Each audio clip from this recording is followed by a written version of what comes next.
Hi guys, this is Shilpa Mittal and this video is for 9th class students. We are continuing our exercise 2.4. In last video we have done our two questions and this is our third question. In this question it is given that x minus 1 is a factor of each and every polynomial which is given in this question.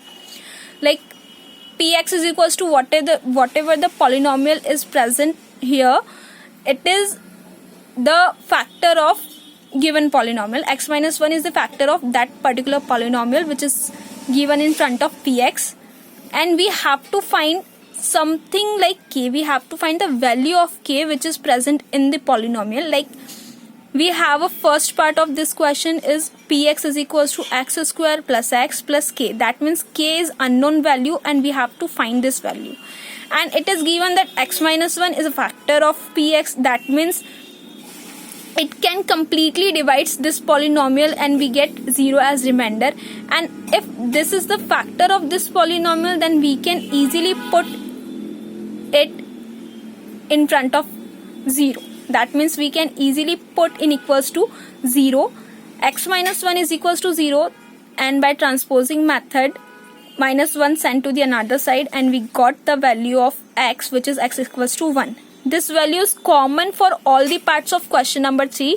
For part 2, for part 3, for part 4, it is this value x is equals to 1 is common.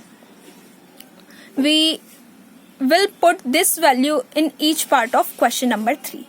So x is equals to 1. This makes polynomial equals to 0. As we know that how can we find the zeros?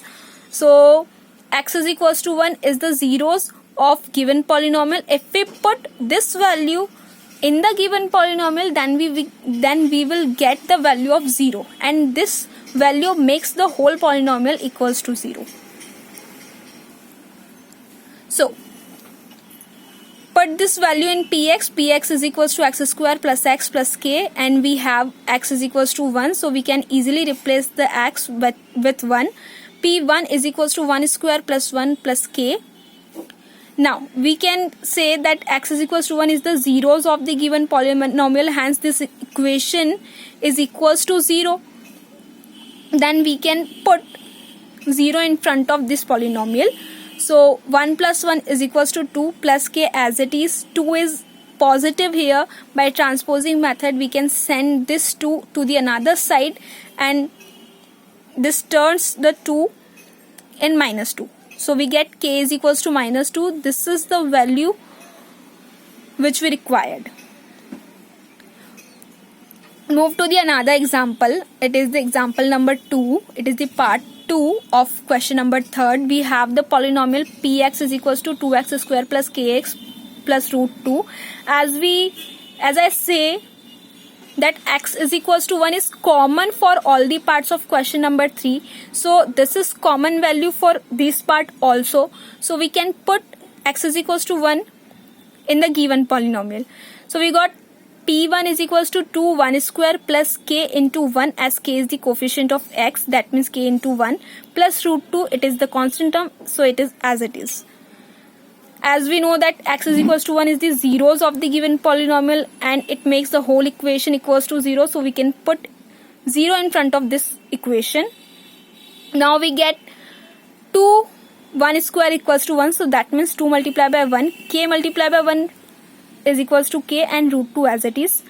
2 plus k plus root 2, and for the value of k, by transposing method we send 2 positive 2 and positive root 2 to the another side, and it makes these term negative, that k is equals to minus 2 minus root 2, as by transposing method sign also change, and by taking minus as common sign, so we get after taking common minus 2 plus root 2, k is equals to minus brackets 2 plus root 2. And the remaining two parts, question number remaining two parts, 3rd and 4th part, is the homework. If you have any query regarding this question, so you can ask me on the WhatsApp. I will surely solve the query. Thank you.